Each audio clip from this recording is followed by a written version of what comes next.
এমনকি আমাদের আখিরাতে পর্যন্ত আমরা ইংরেজি মাস, ইংরেজি সন, ইংরেজি তারিখ আমরা নিয়ে গিয়েছি। প্রশ্ন আসতে পারে, আখিরাতে কিভাবে আমরা ইংরেজি মাস সন গণনা করলাম? আজকে আপনি কবরস্থানগুলোতে গিয়ে দেখেন,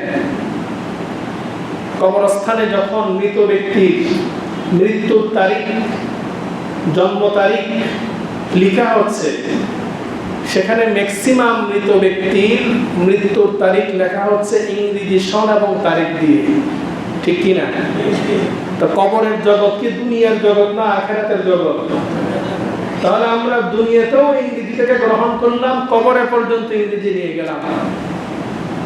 লা ইলাহা ইল্লাল্লাহ, লা ইলাহা ইল্লাল্লাহ, লা ইলাহা ইল্লাল্লাহ, লা ইলাহা ইল্লাল্লাহ, লা ইলাহা ইল্লাল্লাহ, লা ইলাহা ইল্লাল্লাহ, লা ইলাহা ইল্লাল্লাহ, লা ইলাহা ইল্লাল্লাহ, হাসবি রব্বি জাল্লাল্লাহ, মা ফি কলবি গায়রুল্লাহ, নূর মুহাম্মদ সাল্লাল্লাহ, লা ইলাহা ইল্লাল্লাহ, লা ইলাহা ইল্লাল্লাহ, লা ইলাহা ইল্লাল্লাহ, লা ইলাহা ইল্লাল্লাহ, মুহাম্মাদুর রাসূলুল্লাহ। সকলে বলি সাল্লাল্লাহু আলাইহি ওয়াসাল্লাম। سبحانك لا علم لنا إلا ما علمتنا إنك أنت العليم الحكيم. ربي زدني علما، رب اشرح لي صدري ويسر لي أمري واحلل عقدة من لساني يفقه قولي. اللهم صل على محمد وأنزله المقعد المقرب عندك يوم القيامة. الحمد لله ثم الحمد لله. উপস্থিত মুআজ্জাজ মুকাররম ওয়াজিবুল ইহতিরাম সম্মানিত উলামায়ে কেরাম, আমার পরম শ্রদ্ধাভাজন পিতৃতুল্য সম্মানিত মুরব্বিয়ানা কেরাম, আমার সমবয়সী দিন প্রিয় ইসলাম প্রিয় যুবক তরুণ ভাইয়েরা, স্নেহের মাসুম ছোট বাচ্চারা, পর্দার আড়াল থেকে শ্রবণরতা আমার দিনদার পর্দানিশীন সম্মানিত মা ও বোনেরা, দূর দূরান্ত থেকে আগত সম্মানিত মুসল্লিয়ানা কেরাম, আমরা মহান রব্বুল ইজ্জত ওয়াল জালালের আলিশান দরবারে সর্বপ্রথম শুকরগুজার হচ্ছি যে মহান রব অত্যন্ত দয়া করে মায়া করে আজকে পবিত্র জুমার দিন সৈয়দুল আইয়ামে সৈয়দুল মাকানে আল্লাহ তাআলার ঘরে আমাদেরকে সুস্থ হায়াত নেক হায়াত দান করে দুনিয়াবি সকল ব্যস্ততা রেখে আল্লাহ তাআলার হুকুম পালনের উদ্দেশ্যে আল্লাহ তাআলা আমাদেরকে আল্লাহর ঘরে হাজির হওয়ার তৌফিক দান করেছেন, দ্বীনি আলোচনা করার এবং শোনার মতো সুযোগ করে দিয়েছেন। আমরা সেই মুনিবের দরবারে অন্তরের অন্তঃস্থল থেকে হৃদয়ের গভীর থেকে উচ্চ কণ্ঠে সমস্বরে হৃদয় নিংড়ানো ভালোবাসা দিয়ে আমাদের রবের শেখানো ভাষায় কালিমাতুশ শুকর করছি। সকলেই উচ্চ স্বরে মুহাব্বতের সাথে বলি আলহামদুলিল্লাহ।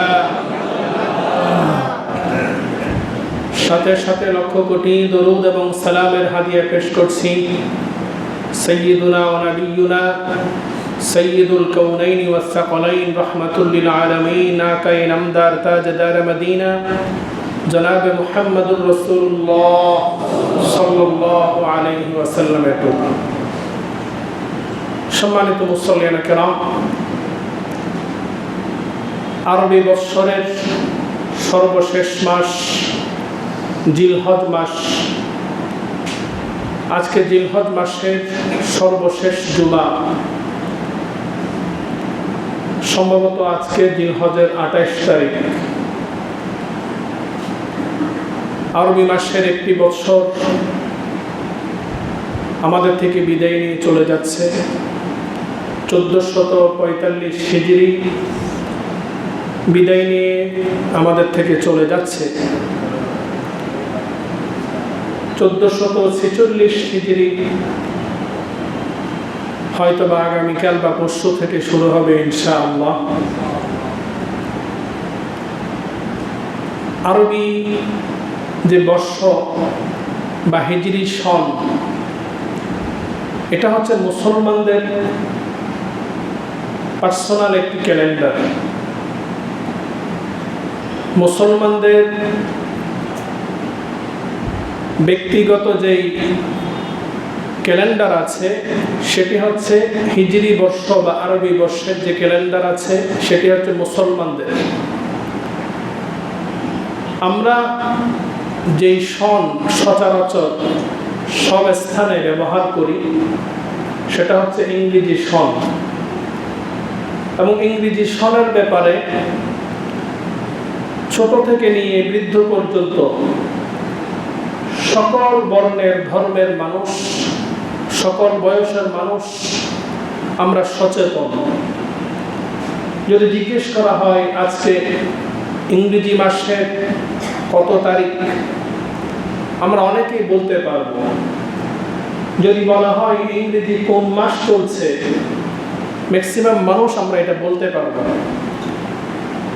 কিন্তু যদি আরবি মাসের বিষয়ে প্রশ্ন করা হয়, আমরা অনেকেই বলতে পারবো না। আরবি মাসের আজকে কত তারিখ সেটাও বলতে পারবো না। তার কারণ হচ্ছে আমরা যে মুসলমানের যে নিজস্ব একটি ক্যালেন্ডার আছে, এবং সেই ক্যালেন্ডার গণনা করা এটা যে আমাদের একটি গুরুত্বপূর্ণ দায়িত্ব, সেই বিষয়টি আমরা জানি না। অথচ ইংরেজি যে সন সেটা বর্তমানে আন্তর্জাতিকভাবে যেভাবে সব স্থানে ব্যবহৃত হচ্ছে, এটার উৎপত্তি, এটার ক্রমবিকাশ, এটার সূচনা এটা খ্রিস্টানদের থেকে শুরু। এই ইংরেজি সনটা মূলত খ্রিস্টানদের পার্সোনাল ক্যালেন্ডার, যেটা বর্তমানে আমরা সব স্থানে ব্যবহার করছি, যেটার গুরুত্ব আমাদের কাছে সবচাইতে বেশি। কিন্তু মুসলমান হিসাবে ইসলামের জন্য যে একটি আলাদা ক্যালেন্ডার আছে, বর্ষপঞ্জি আসে, সেটা আমরা জানি না। জানলেও সেটার হিসাব রাখা প্রয়োজন মনে করছে না। অথচ ফুকাহায়ে কেরামের মতে আরবি মাসের গণনা রাখা, তারিখের গণনা রাখা, এটা এমন একটি গুরুত্বপূর্ণ ইবাদত যে এটার হুকুম হচ্ছে সকলের উপর ফরজে কিফায়া।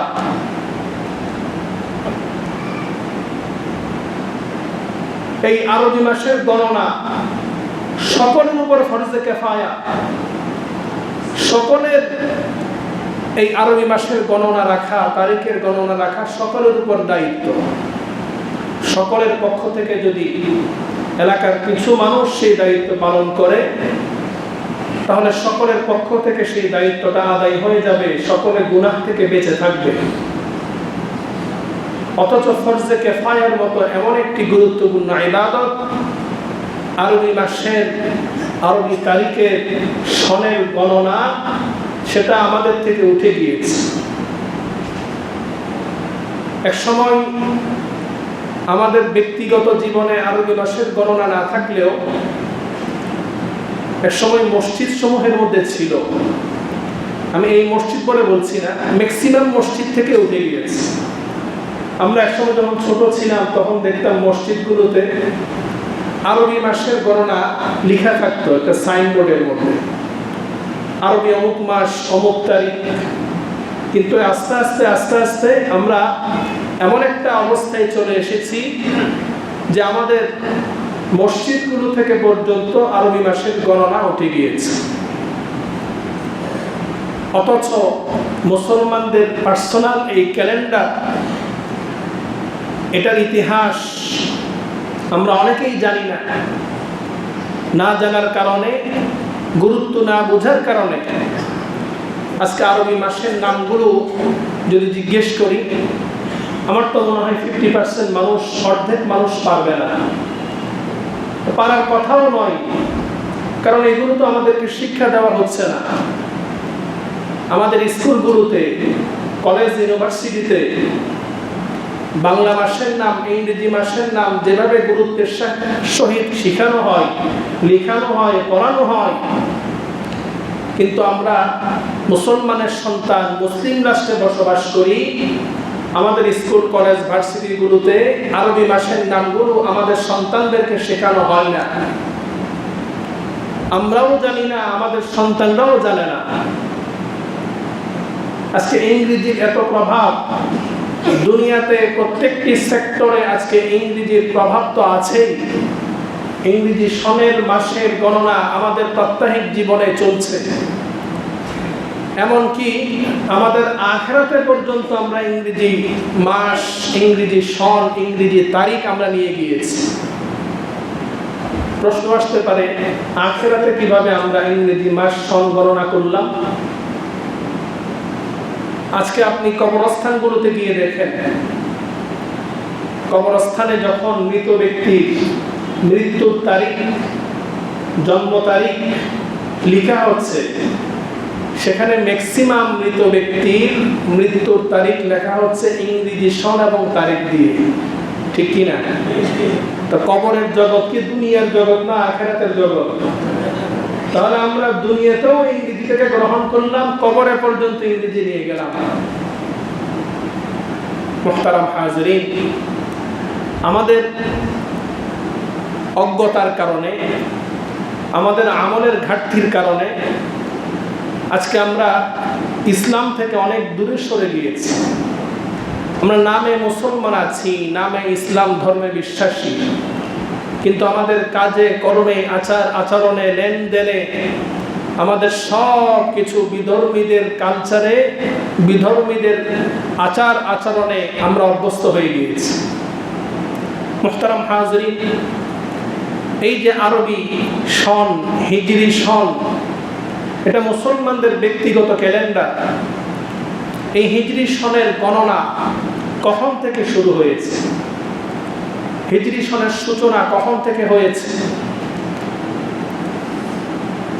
একটা সময় হিজরি সন যখন ছিল না, আজকে 1445 হিজরি জিলহজ মাসের 28 তারিখ, 1445 বছর আগে যখন হিজরি সন ছিল না, তখন আরবরা তারা বিভিন্ন ক্যালেন্ডার ফলো করত।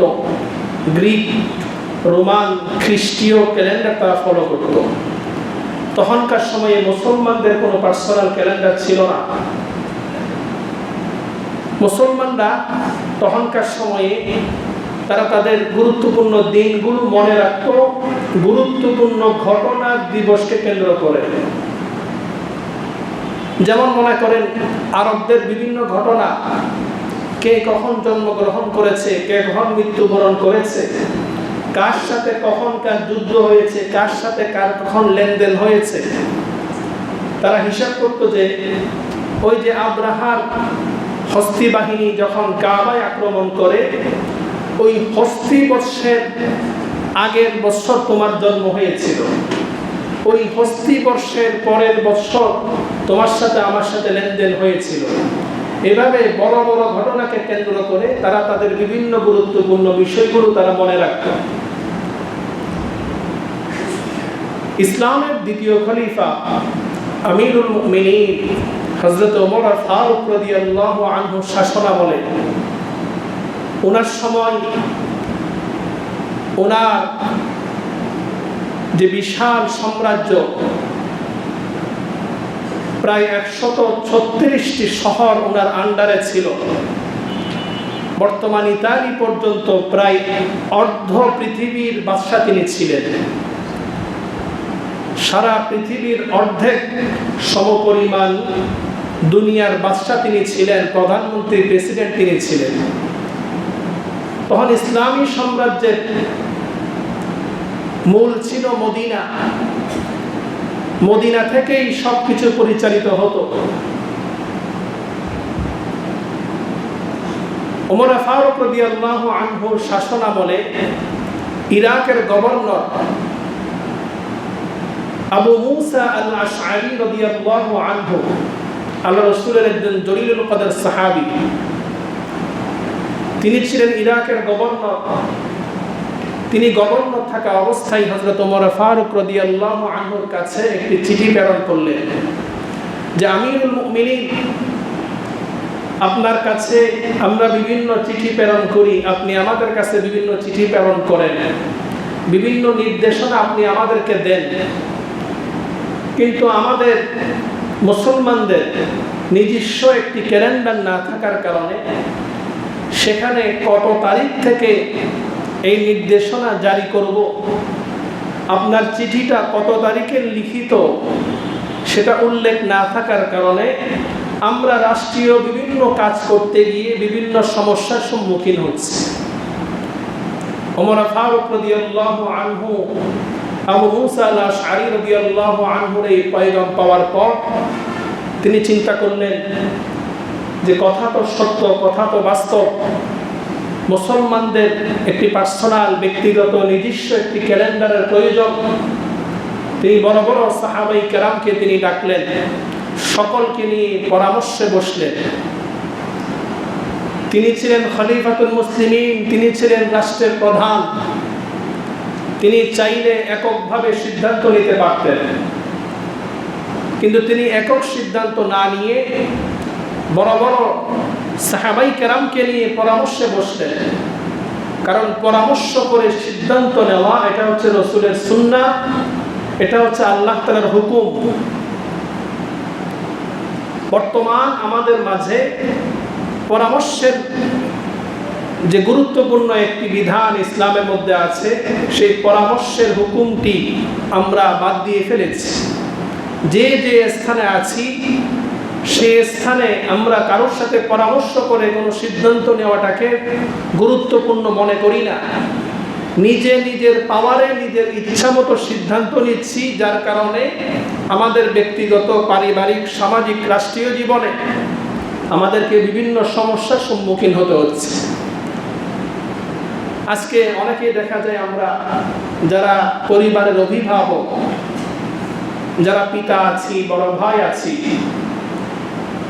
তারা পারিবারিক কোনো একটি সিদ্ধান্ত গ্রহণ করতে গেলে তখন দেখা যায় সংসারে, পরিবারে বড় সন্তান আছে, স্ত্রী আছে, ছেলে মেয়ে আছে, পারিবারিক বিষয়ে তাদের সাথে আমরা পরামর্শ করি না, নিজে নিজের ইচ্ছা মতো সিদ্ধান্ত নিচ্ছি, যার কারণে ছেলে মেয়ে, পরিবার আমাদের উপর সবসময় মনক্ষুণ্ণ থাকে, তাদের মনে কষ্ট থাকে। পরামর্শ করে সিদ্ধান্ত না নেওয়ার কারণে সংসারে, পরিবারে অশান্তি সৃষ্টি হয়। আর পরামর্শের মাধ্যমে কোনো একটি সিদ্ধান্ত গ্রহণ করলে ওই সিদ্ধান্তের মধ্যে যদি কোনো ক্ষতিও থাকে, তাহলে সেই ক্ষতির কারণে পরিবারে কোনো অশান্তি তৈরি হয় না। কিন্তু সমস্যা হচ্ছে আমরা পরামর্শ ছাড়া কাজ করার কারণে আমাদের সমাজের মধ্যে, আমাদের পরিবারের মধ্যে সমস্যা দেখা দিচ্ছে। আপনার ঘরের মধ্যে আপনার ওয়াইফ আছে, স্ত্রী আছে, যে কোনো একটা সিদ্ধান্ত নেবেন তার সাথে পরামর্শ করে, দেখা যাবে তার সাথে পরামর্শ করার দ্বারা তার মনের মধ্যে একটা তৃপ্তি চলে আসবে। সে মনে করবে না আমিও এই পরিবারের একজন গুরুত্বপূর্ণ সদস্য। আপনি আপনার বড় সন্তানের সাথে পরামর্শ করেন। ইব্রাহিম আলাইহিস সালামকে যখন আল্লাহ তাআলা হুকুম দিলেন যে আপনি আপনার সন্তানকে জবেহ করেন, আল্লাহ তাআলার হুকুম সন্তানকে জবেহ করা। ইব্রাহিম আলাইহিস সালাম চাইলে সন্তানকে নিজের ইচ্ছা মতো জবেহ করতে পারতেন, কিন্তু ইব্রাহিম আলাইহিস সালাম আল্লাহর হুকুম আসার পরেও তিনি সন্তানকে জিজ্ঞেস করলেন, হে সন্তান, যে তোমার ব্যাপারে আল্লাহ তাআলা আমাকে এই সিদ্ধান্ত দিয়েছে, তোমার কি মতামত? তখন সন্তান বলেছে, বাবা, আপনাকে যা আদেশ করা হয়েছে আপনি তা বাস্তবায়ন করুন, আপনি আমাকে সবরকারীদের অন্তর্ভুক্ত পাবেন। সুবহানাল্লাহ। দেখেন, আল্লাহ তাআলার হুকুম আসার পরেও সন্তানের কাছ থেকে বাবা পরামর্শ নিয়েছে, কারণ প্রত্যেকের একটি ব্যক্তিগত স্বাধীনতা আছে। আপনি আপনার মেয়ে বিয়ে দিবেন, ছেলে বিয়ে দিবেন, আপনি যে কোনো একটা গুরুত্বপূর্ণ কাজ করবেন, ছেলের সাথে, মেয়ের সাথে, ওয়াইফের সাথে পরামর্শ করেন। পরামর্শের মধ্যেই আল্লাহ তাআলা বরকত রেখেছেন, পরামর্শের মধ্যেই আল্লাহ তাআলা কল্যাণ রেখেছেন। আমাদের বিশ্বের মধ্যে বড় একটি জামাত, যারা দীর্ঘদিন পর্যন্ত বিতর্কের ঊর্ধ্বে গিয়ে দ্বীনের খেদমত করেছে, অনেক মানুষকে নামাজ শিখিয়েছে, কালেমা শিখিয়েছে, তাওহীদ রিসালাতের শিক্ষা দিয়েছে, বেনামাজিকে নামাজি বানিয়েছে। এই জামাতটি দীর্ঘদিন পর্যন্ত মশওয়ারার মাধ্যমে, পরামর্শের মাধ্যমে পরিচালিত হচ্ছিল। যখন থেকে এই জামাতটি একজন ব্যক্তি নিজেকে আমির বলে ঘোষণা দিয়েছে, সকলের পরামর্শ ছাড়া একক সিদ্ধান্ত সে নিতে চেয়েছে, তখন থেকে এই জামাতটি দুটি ভাগে বিভক্ত হয়ে গিয়েছে এবং সারা বিশ্বের মধ্যে তাদের যে সুনাম ছিল, অর্জন ছিল, সব কিছু আস্তে আস্তে নষ্ট হয়ে যাচ্ছে। যারা আল্লাহর জন্য কাজ করত, আল্লাহর সন্তুষ্টির জন্য কাজ করত, তারা যখন কোরআন সুন্নাহ থেকে বের হয়ে গিয়েছে, আল্লাহ তাআলা আমাদের রাসূলকে উদ্দেশ্য করে বলেছেন, ওয়াশাউিরহুম ফিল আমর, হে নবী, আপনি যে কোনো সিদ্ধান্ত নেবেন সকলের সাথে পরামর্শ করে সিদ্ধান্ত নেন। ওই বিশ্ব আমির, সে আমাদের নবীর চাইতেও বড় আমির হয়ে গিয়েছে, যার কারণে তার আর পরামর্শের প্রয়োজন নাই। সে একজন বিশ্ব আমিরের কারণে আজকে সারা বিশ্বের মধ্যে অশান্তির আগুন জ্বলজ্বল করে জ্বলছে। আল্লাহ তাআলা তাকে হেদায়েত নসিব করুক। মুহতারাম হাজরিন, সাহাবাই কেরামকে নিয়ে ওমর ফারুক রাদিয়াল্লাহু আনহু পরামর্শের মধ্যে বসলেন যে আমাদের মুসলমানদের তো কোনো নির্দিষ্ট কোনো ক্যালেন্ডার নেই, আমরা কিভাবে আমাদের একটি ক্যালেন্ডার তৈরি করতে পারি, কখন থেকে তৈরি করতে পারি, আপনারা পরামর্শ দেন।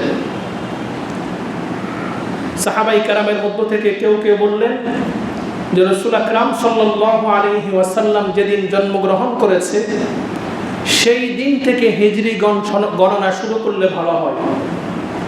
অর্থাৎ যেই বছর রাসূল জন্মগ্রহণ করেছেন সেই বছর প্রথম হিজরি মাসের প্রথম সন, সেভাবে 1, 2, 3 সেভাবে শুরু করলে ভালো হয়।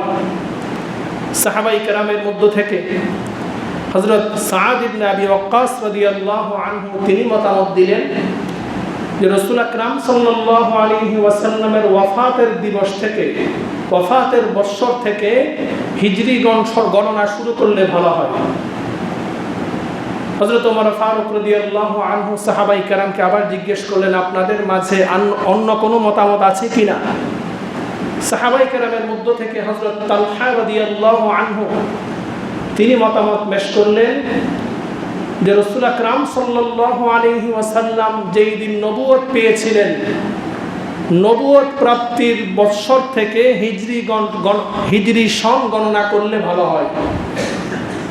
তো এইভাবে 3টা মতামত পাওয়া গেল। সর্বশেষ হযরত আলী রাদিয়াল্লাহু আনহু, ইসলামের 4র্থ খলিফা, আল্লাহ রাসূলের আপন চাচাতো ভাই, আল্লাহ রাসূলের জামাতা, মেয়ের জামাই, ওনার কাছ থেকে পরামর্শ চাইলেন। হযরত আলী রাদিয়াল্লাহু আনহুকে কেন্দ্র করে আমাদের একটি দল আছে যারা বিধর্মী অমুসলিম শিয়া। এই শিয়া সম্প্রদায় তারা জঘন্যতম বাড়াবাড়ি করে, সীমা লঙ্ঘন করে। আলী রাদিয়াল্লাহু আনহুকে কেন্দ্র করে তারা কিবারে সাহাবা হযরত আবু বকর, হযরত ওমর রাদিয়াল্লাহু আনহুদেরকে নিয়ে সমালোচনা করে, এমনকি আমাদের রাসূলকে নিয়ে পর্যন্ত তারা সমালোচনা করে। আলী রাদিয়াল্লাহু আনহুকে কেন্দ্র করে তাদের একটি অনুষ্ঠান গত কিছুদিন আগে গিয়েছে, গদিরে খুম নাকি জানি। এগুলা কোনো ইসলামের কোনো বিধানের মধ্যে নাই, ইসলামী কোনো উৎসবের মধ্যে এগুলো নাই, এগুলা সম্পূর্ণ শিয়াদের আবিষ্কার। হযরত আলী রাদিয়াল্লাহু আনহুকে যখন জিজ্ঞেস করলো, হযরত আলী রাদিয়াল্লাহু আনহু বললেন, আমিরুল মুমিনিন, আমার পরামর্শ হলো রাসূল যেই বৎসর মক্কা থেকে মদিনায় হিজরত করেছেন, হিজরতের বৎসর থেকে হিজরি সন গণনা শুরু করলে ভালো হয়। হযরত আলী রাদিয়াল্লাহু আনহুর কথা শোনার পর আমিরুল মুমিনিন হযরত ওমর ফারুক রাদিয়াল্লাহু আনহু বললেন যে, হে আলী, আপনি যে পরামর্শ দিয়েছেন আপনার মতামতের সাথে আমার পরামর্শ, আমার মত এক। আমারও মত এই যে রাসূল যেই বৎসর মক্কা থেকে মদিনায় হিজরত করেছেন, হিজরতের বৎসর থেকে এই হিজরি সন গণনা শুরু করলে ভালো হয়। সুবহানাল্লাহ। তো সেখানে সংখ্যাগরিষ্ঠতার দিক দিয়ে এই সিদ্ধান্ত পাশ করা হয়। রাসূল আকরাম সাল্লাল্লাহু আলাইহি ওয়াসাল্লাম যেই বৎসর মক্কা থেকে মদিনায় হিজরত করেছেন, হিজরতের বৎসর থেকে এই হিজরি সন গণনা শুরু। হিজরি সন হিজরতের পর প্রায় 17 বছর পরে এই সিদ্ধান্ত গ্রহণ হয়। সেখান থেকে হিজরি সন গণনা শুরু। আজকে 1445 হিজরি জিলহজ মাস, 1445 হিজরি, 1445 বছর আগে রাসূল মক্কা থেকে মদিনায় হিজরত করেছিলেন। এটা মুসলমানদের অস্তিত্বের সাথে, মুসলমানদের ঈমানের সাথে সম্পর্কিত। মক্কা থেকে মদিনায় হিজরত করার পর রাসূল মদিনায় গিয়ে ইসলামী রাষ্ট্র কায়েম করেছেন। মক্কায় থাকা অবস্থায় রাসূল একজন দাওয়াতি, একজন দাঈ হিসাবে তিনি কাজ করেছেন, দাওয়াতি কাজ করেছিলেন। কিন্তু তিনি যখন মদিনায় গেলেন, তিনি দাঈর পাশাপাশি তিনি একজন রাষ্ট্র পরিচালনার রাষ্ট্রপ্রধান হয়ে গিয়েছিলেন। মদিনা নামক একটি রাষ্ট্র কায়েম করেছিলেন। সেই মদিনা নামক রাষ্ট্রে রাসূল আকরাম সাল্লাল্লাহু আলাইহি ওয়াসাল্লাম এই কোরআন দ্বারা তিনি শাসন ব্যবস্থা কায়েম করেছিলেন। ওমর ফারুক রাদিয়াল্লাহু আনহুর জামানায় তিনি অর্ধ পৃথিবী শাসন করেছেন।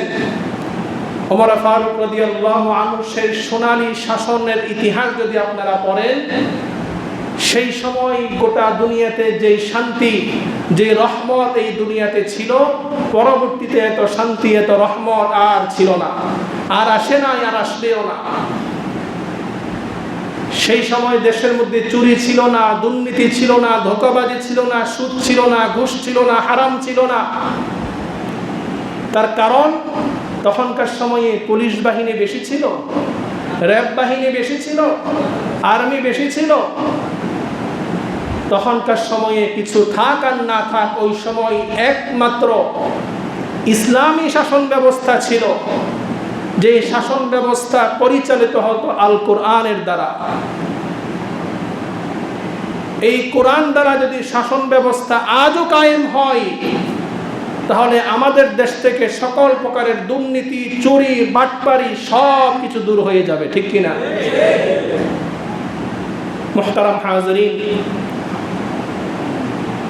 আমরা আমাদের মনের মধ্যে সবসময় এই কামনা রাখবো, আমাদের মনের মধ্যে এই তামান্না রাখবো যে একদিন না একদিন এই দেশের মধ্যে ইসলামী শাসন ব্যবস্থা কায়েম হবে ইনশাআল্লাহ।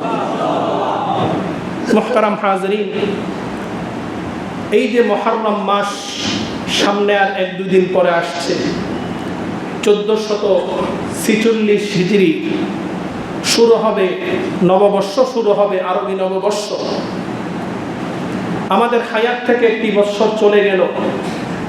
আমাদের হায়াত থেকে একটি বৎসর চলে যাওয়ার উদ্দেশ্য হলো, অর্থ হলো আমাদের এই জীবনের একটি বৎসর মাইনাস হয়ে গেল। আমরা কবরের দিকে একটি বৎসর অগ্রগামী হয়ে গেলাম। বৎসরের শেষ প্রান্তে এসে আমাদের হিসাব করা প্রয়োজন, এই একটি বৎসর আমরা কি করলাম, কি অর্জন করতে পারলাম, কি হারালাম, ভবিষ্যতে আমাদের কি করণীয়।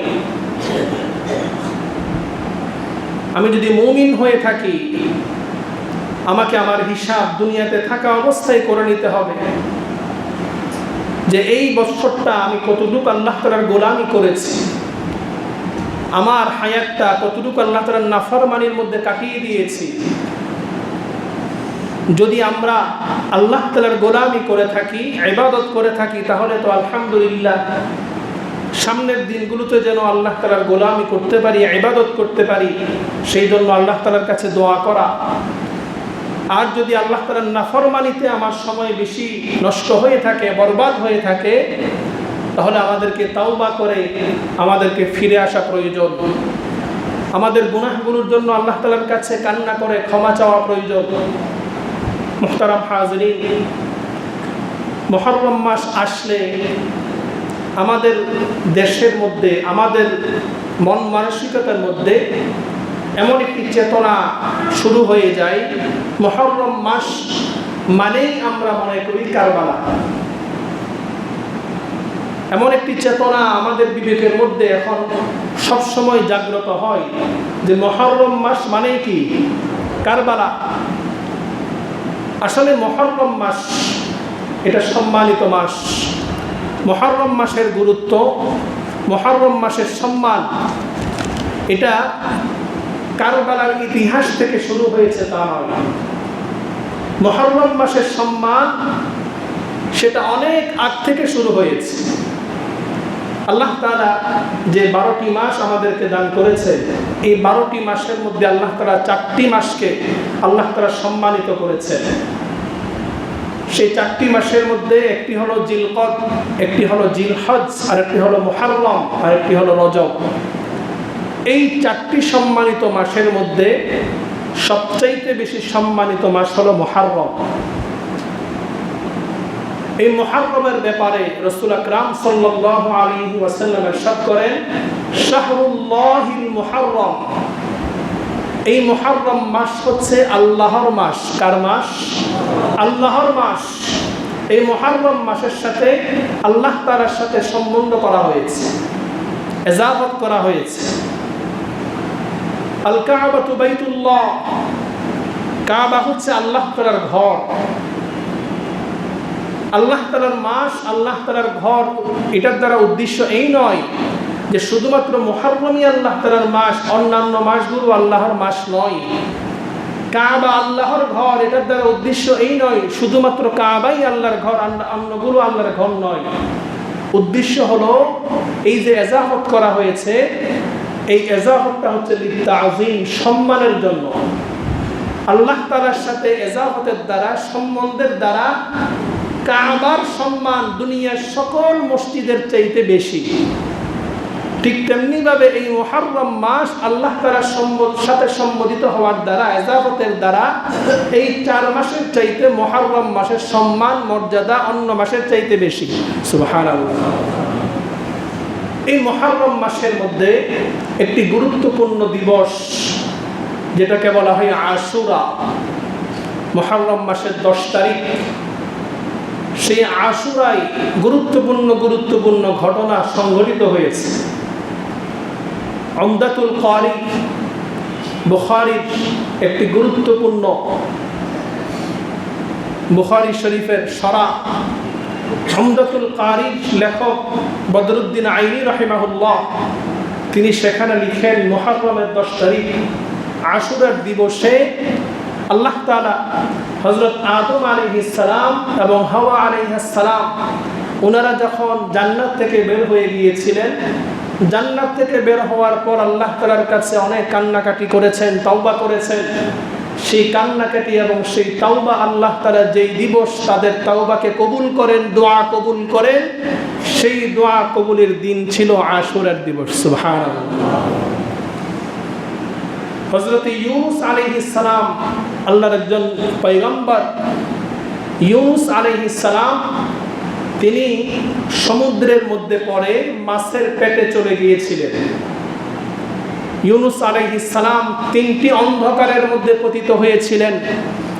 একটি ছিল মাছের পেটের অন্ধকার, আরেকটি ছিল রাত্রির অন্ধকার, আরেকটা ছিল সমুদ্রের গভীরের অন্ধকার। 3টি অন্ধকারের মধ্যে তিনি যখন ছিলেন, 40 দিন পর্যন্ত তিনি মাছের পেটের মধ্যে ছিলেন। তিনি মাছের পেটে যাওয়ার পর তিনি আল্লাহ তাআলার কাছে কান্না করে আল্লাহ তাআলার কাছে সাহায্য চেয়েছিলেন। ইউনূস আলাইহিস সালাম আল্লাহ তাআলার কাছে দোয়া করেছিলেন, আর ইউনূস আলাইহিস সালামের সেই দোয়া আল্লাহ তাআলা এত কবুল করেছেন, এত পছন্দ করেছেন যে আল্লাহ তাআলা স্বয়ং কোরআনের মধ্যে সেই দোয়া আল্লাহ তাআলা বর্ণনা করেছেন। সুবহানাল্লাহ। ইউনুস আলাইহিস সালাম যখন মাছের পেটে চলে যান, মাছের পেটের অন্ধকার, রাত্রির অন্ধকার, সমুদ্রের অন্ধকার, তিনটি অন্ধকারের মধ্যে পড়ে যাওয়ার পরেও তিনি হতাশ হননি, তিনি ভেঙ্গে পড়েননি। আল্লাহ তাআলার কাছে কান্না করে করে দোয়া করেছেন, লা ইলাহা ইল্লা আনতা সুবহানাকা ইন্নী কুনতু মিনাজ জালিমিন। হে আল্লাহ, আপনি ছাড়া আমার কোনো ইলাহ নাই, আপনি ছাড়া আমার কোনো মাবুদ নাই, আপনি ছাড়া আমার কোনো সাহায্যকারী নাই, আপনি ছাড়া আমাকে রক্ষা করার মতো আর কেউ নাই। প্রশংসা পবিত্রতা একমাত্র আপনার জন্যে। ইন্নী কুনতু মিনাজ জালিমিন, নিশ্চয় আমি জালেমদের অন্তর্ভুক্ত হয়েছি, নিশ্চয় আমি বড় জুলুম করেছি, অন্যায় করেছি। আপনি আমাকে এই কঠিন মুসিবত থেকে রক্ষা করেন। মানুষ যখন বিপদে পড়ে, মানুষ যখন বিভিন্ন সমস্যায় জর্জরিত হয়ে যায়, মুসিবতের মধ্যে পড়ে যায়, মানুষ তখন ভেঙ্গে পড়ে, হতাশ হয়ে যায়। ইউনুস আলাইহিস সালামের দ্বারা আল্লাহ তাআলা আমাদেরকে শিক্ষা দিচ্ছেন, যত বড় মুসিবতে পড়ো না কেন, যত বড় সমস্যায় পড়ো না কেন, তুমি ভেঙ্গে পড়বে না। লা তাহজান ইন্নাল্লাহা মা'ানা, হতাশ হবে না, ভেঙ্গে পড়বে না। আমাদের সাথে একমাত্র শুধুমাত্র কে আছেন? আল্লাহ। ইউনুস আলাইহিস সালাম সেই কঠিন মুসিবতের সময় আল্লাহ তাআলার কাছে দোয়া করেছেন, আল্লাহ তাআলা সেই দোয়া সাড়া দিয়েছেন। ফাস্তাজাবনা লাহু ওয়া নাজ্জাইনাহু মিনাল গাম্মি ওয়া কাযালিকা নুনজিল মুমিনিন। হে আমার পয়গম্বর, দুনিয়ার কারোর কাছে তুমি সাহায্য চাও নাই, দুনিয়ার কারোর কাছে তুমি মাথা নত করো নাই, তুমি আমার কাছে সাহায্য চেয়েছো, তুমি আমার কাছে রক্ষা চেয়েছো। আমি আল্লাহ তোমার দোয়া কবুল করলাম। ফাস্তাজাবনা লাহু ওয়া নাজ্জাইনাহু মিনাল গাম্মি, মাছের পেট থেকে তোমাকে উদ্ধার করে, তোমাকে আমি মাছের পেট থেকে উদ্ধার করে তোমাকে আমি মাটির মধ্যে নিয়ে আসলাম। ওয়া কাযালিকা নুনজিল মুমিনিন, এভাবে করে যত মুমিন, যত মুসলমান, যত মানুষ বিপদে পড়ার পর আমার কাছে সাহায্য চাইবে, আমার কাছে হাত পাতবে, সকলকে আমি সকল প্রকার মুসিবত থেকে উদ্ধার করব। সুবহানাল্লাহ।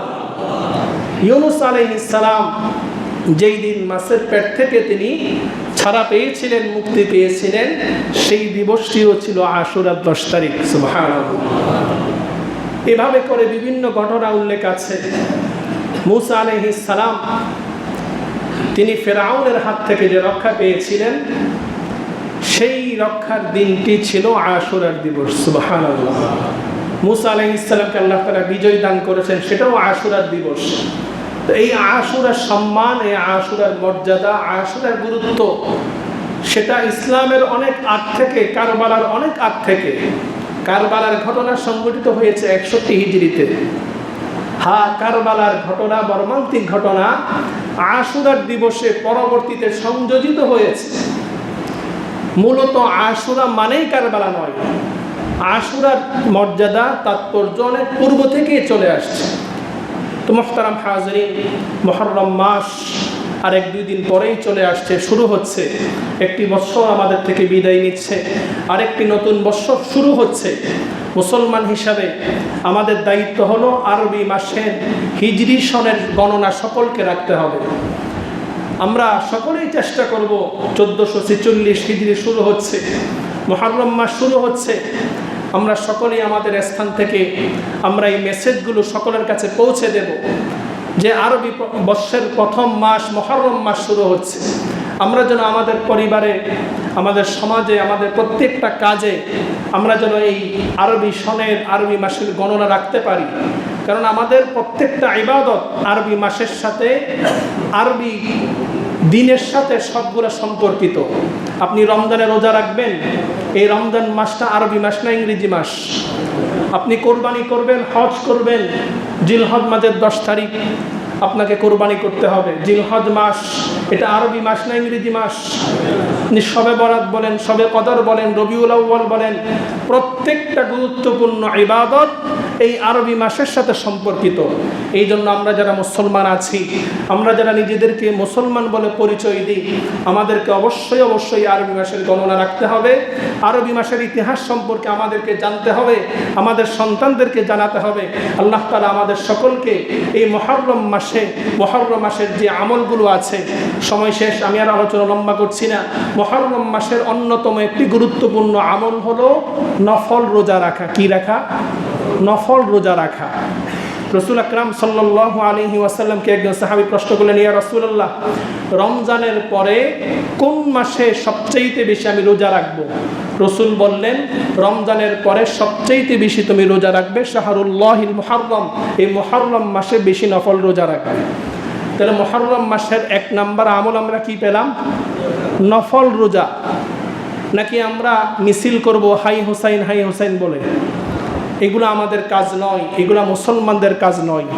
মুহররম মাসের 2 নম্বর আমল হলো, রাসূল বলেছেন এই মুহররম মাসের 10 তারিখ আল্লাহ তাআলা একটি কওমের তাওবাকে আল্লাহ তাআলা কবুল করেছিলেন।